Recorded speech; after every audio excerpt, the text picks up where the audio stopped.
welcome to Mike Academy. So in this video, we are going to be using this question to explain the concept of Newton's second law of motion under the kinetics of rigid body. The question says, the riding power mower in figure 4 has a mass of 160 kg with center of mass at G1. The operator has a mass of 80 kg with center of mass at G2. Calculate the coefficient of friction which will permit the front wheels of the mower to lift off the ground as the mower starts to move forward. Okay, so I'm going to display right now the original diagram of the mower from the question. So this is what it looks like. So I'm sorry it's not looking too clear, but that's like it. Now observe the direction of the driver. So that means the front wheel is actually the wheels at the left. That's the front wheel. So if you observe from the original diagram, the driver is actually pointing to the left. So which means wheel B is actually my front wheel. And you know that the motion of every vehicle is purely horizontal. So if the motion of every vehicle is horizontal, it means this object will be traveling to the left. So the acceleration of this object is traveling to the left. Now, I've also said that whenever two surfaces are in contact, there's always bound to be a normal reaction. Since we're analyzing the motion of the front wheel alone, the front wheel is in contact with the floor. So we have a normal reaction vertically upwards and acts at 90 degrees. So this is called NB, normal reaction at point B, since wheel B is in contact with the floor. Similarly, if this object is moving to the left, it means we have a frictional force which acts to the right. So we are going to be having a frictional force opposing that motion, and this frictional force acts to the right. So call this FB, which is the frictional force at point B opposing the motion of wheel B. Okay, now from the question, you are given that the mass of the operator is 80 kg and it is found at the center of gravity G2. This is G2, therefore the mass of the operator is 80 kg. You have this. Similarly, you are given that the mass of the mower itself is 160 kg found at G1. This is G1, so its mass is 160 kg.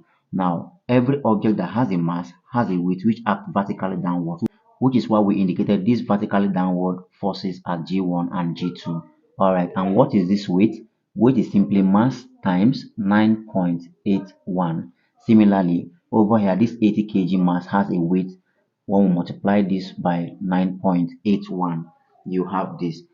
Now, observe the distance of G1 to wheel A. Total distance is 300 mm from G1, which is the mower, to wheel A. Similarly, distance from G1, which is the mower, to wheel B is given simply as 900 mm. Now, if the distance between the mower and the operator is 100 mm, therefore it means total distance from the operator, okay, to the wheel B, total distance from the operator to wheel B is going to be, if from here to this point is 100, and that means from here to this point is 100, so we are simply removing 100 from 900 millimeter. This gives us 800 millimeter. So distance from the operator, which is at G2, to wheel B is simply 800 millimeters.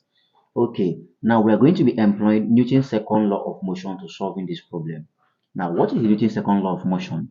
Summation of force is equal to mass times acceleration in the direction of motion. In this case now, direction of motion is to the left. So it means motion to the left is going to be what? Positive, since acceleration is to the left, because this is where the front wheel is. That simply means any motion to the right is going to be automatically what? Negative. So that simply makes our frictional force always to be what? Negative, since frictional force is always against direction of motion. Now, what is then the mass times acceleration in direction of motion? The mass of the operator at G2 is 80 kg. Therefore, mass times acceleration in direction of motion, we are going to be having something like this. For G2, this becomes mass times acceleration, which is 80 times the common acceleration in direction of motion. Since motion is purely horizontal and to the left, Similarly, for the mower of 160 kg, the mass times acceleration in direction of motion simply becomes this. So direction of motion is to the left, mass times acceleration is 160 times a, and you have this. Okay, so this becomes our free body diagram. Let's now apply all of this into the Newton's second law of motion. Now, from the Newton's second law, summation of force is equal to mass times acceleration. You look at the system, what are the forces in the direction of motion? Remember, force in the direction of motion must be positive. And if you look at, since we're analyzing will be, the only recognized force there is the frictional force FB. And this force is against the direction of motion, which means this force is negative. But since it is horizontal, it means motion is horizontal. So we are going to be considering FB. But since this force is against direction of motion, we simply have minus FB to be the only recognized horizontal force. And this is equal to mass times acceleration in the direction of motion. And the mass times acceleration we have are the mass of the mower and the acceleration and the mass of the operator and the acceleration, which gives us 80A plus 160A. So this simply implies that minus FB is equal to 80 plus 160 simply gives us 240A. And therefore, you can simply say FB is equal to minus 240A. But what is frictional force itself?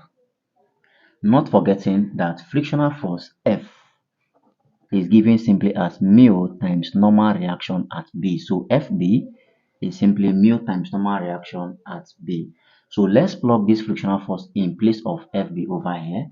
And we are going to have, so in place of FB, this simply implies this is mu times NB equals minus 240A. Okay, so where NB simply means the normal reaction at point B. Now we need to find what is the normal reaction at point B. Before that, you can simply call this equation 1. So let's find the normal reaction at point B. To find the normal reaction, observe that this normal reaction is purely vertical. So you employ the second equilibrium law, which states summation of force in the y-axis is also equal to mass times acceleration in the y direction. So this is also Newton's second law considering motion in the vertical direction. But in this case now, motion is purely horizontal. Since motion is horizontal, this simply implies that acceleration in the y-axis is equal to 0. Now, if you effect that into this equation, this will simply mean that summation of force in the y-axis is equal to what? 0. So you always consider vertically upward force to be positive and downward force to be negative. So let's take a look at the diagram once more. If you consider the diagram, you observe that we have our normal reaction pointing vertically upwards, but we have the weight due to the mass of the mower, 160 kg multiplies 9.81. Every object that has a mass has a weight that acts vertically downwards. So the mass of 160 kg will have a weight which acts vertically downward, and the weight is 160 times 9.81. The mass of 80 kg will also have a weight that acts vertically downwards, and the weight is 80 times 9.81. So since they are vertically downwards, it means their weights are what? Negative. And normal reaction is pointing vertically upwards, so its force is positive.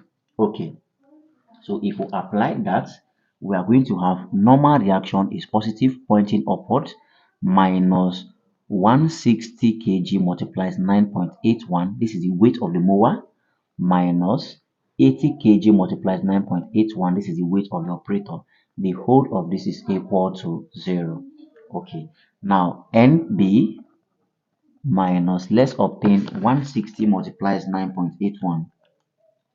That simply gives us 1569.6 in newtons minus, let's obtain 80 times 9.81.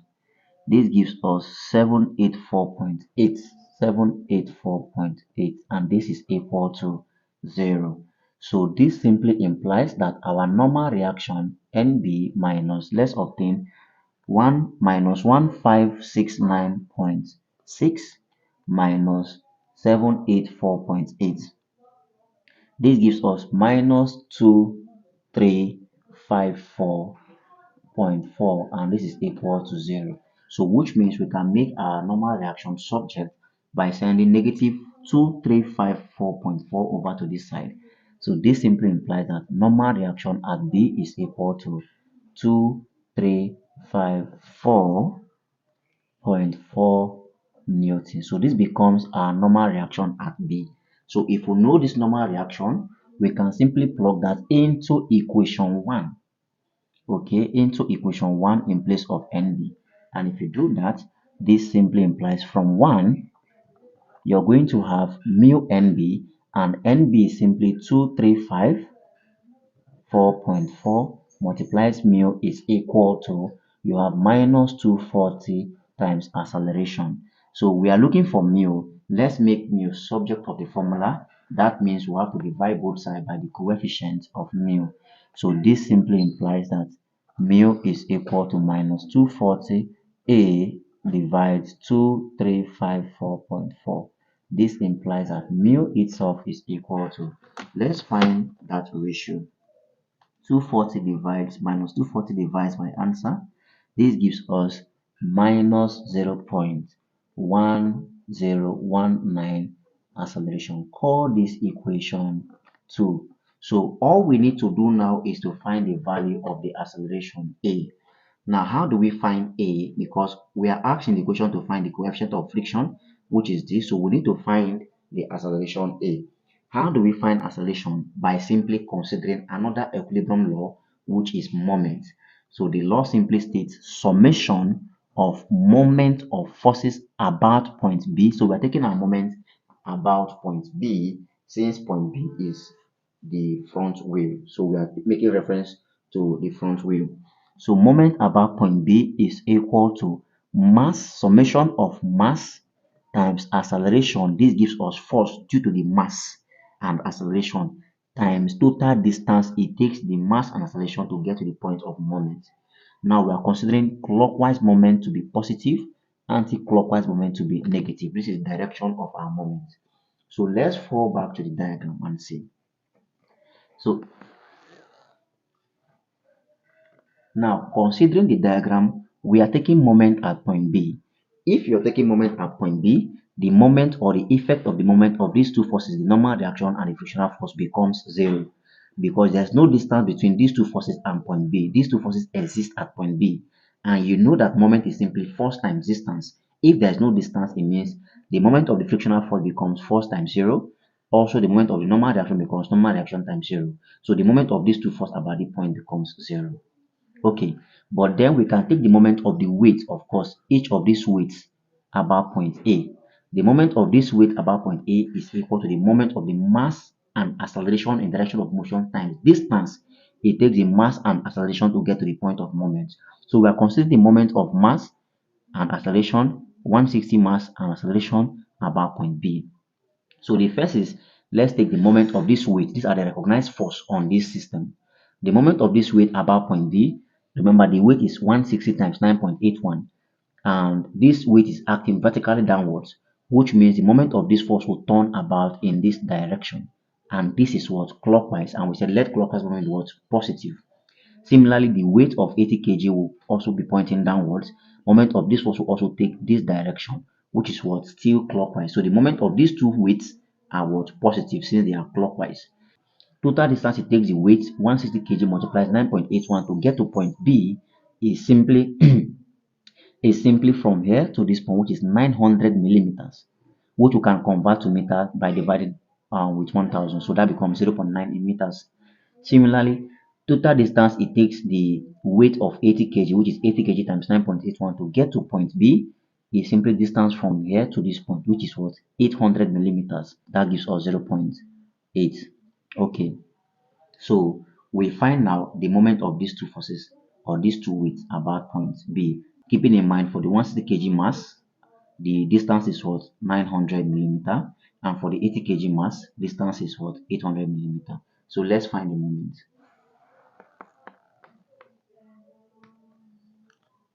So you have 160 times 9.81. This becomes a weight.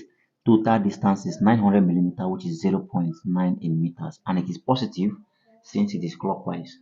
Plus 80 kg multiplies 9.81. That becomes the weight of the operator total distance is 0.8, which is 800 millimeters. And this is equal to, we said, mass times acceleration, which is moment of each of the mass and acceleration multiplied by distance it takes. So let's fall back to the diagram again. So you observe that the direction of mass 80 kg and its acceleration will have it to be 80 a, of course, is in the direction of motion to the left. Therefore, the moment of this force about point B, this force will simply turn this direction to take moment at point B. Similarly, 160 kg mass about point B, okay, will also turn in this direction to take moment at point B. So these are what? Anti-clockwise direction. These directions are purely anti-clockwise. They will turn all the way from there, all the way to this point. So this is anti-clockwise. And we said anti-clockwise moment are what? Negative. Now, what is the total distance it takes the 160 kg times acceleration force to get to point B? This is simply from here. Remember, moment is simply the product of the force and the perpendicular distance which the force takes about the point of moment. So this is the line of action of the force. Perpendicular distance is simply from here to this point to get to moment is simply this height. So this force will turn about in this direction, but distance that makes an angle with this line of action is simply from here to this point. This is 90 degrees. And this height is given from here to here to be what? 45. So it means the 160 kg times acceleration will take what? 45 meters to get to what will be. All right. So similarly for the 80 kg mass, which is 80 times acceleration, this gives us the force. The line of action is purely horizontal. At 90 degrees, we'll have from here to this point, which is this height, and this height was given from here to here as what? 75 millimeter. So you remember to convert 45 millimeter and 75 millimeter. Okay. So we have this to be equal to, for the 80 times acceleration, vertical distance or distance it takes to get to the point of moment was given as 75, and 75 millimeter is 0.075 in meters. So times 0.075 plus, for the 160 times acceleration, vertical distance there is 45 millimeter, which is 0.045. So you have 0.045 in meters. Okay. So keeping in mind that the moment of these forces are purely anti-clockwise, so we should have a negative sign here, and we should also have a negative sign here. So this is not, so this should be negative and not positive, please. This should be negative, okay? The moment of these forces are purely negative and not positive because they are anti-clockwise. All right, sorry for that error. So let's now obtain 160 multiplied by 9.81 multiplied 0.9. That gives us 1412.64. Okay, plus let's obtain 80 times 9.81 times 0.8. That gives us 624.84. And this is equal to, so we have negative 80 times 0.075. This gives us negative 6a, okay, minus what, same thing, 160 multiplies 0.160 multiplies 0.7.45. So that gives us 160 multiplies 0.045. So that simply gives us negative 7.2a. Okay, so let's evaluate now. So we're going to be finding 1412.64 plus 624.84. That gives us 2037.48, and this is equal to negative 6 minus 7.2. That gives us negative 13.2a. So we can now find our acceleration. Therefore, a is equal to 2037.48 divides negative 13.2. Okay, 13.2. So this simply implies that our acceleration is equal to 2037.48 divides 13.2. That gives us minus 154. So we have minus 154.35 meters per second square. So this is the acceleration of the mower. Now, if you know this acceleration, okay, all you need to do is plug back into equation 2. All you need to do is plug back into equation 2. So from equation 2, we had mu to be equal to minus 0.1019a. So we know the value of a now. Okay, we can plug it back into the equation. So from equation 2, mu is equal to minus 0.1019 a. So this is equal to minus 0.1019.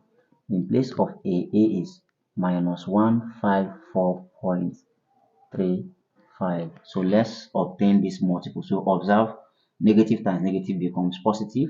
Let's find this product and see. So that simply gives us mu to be equal to 15.73. Alright, so this is our coefficient of friction. Alright, so that's the further question on application of Newton's second law of motion. I will see you in the next video with another question. Thanks and cheers.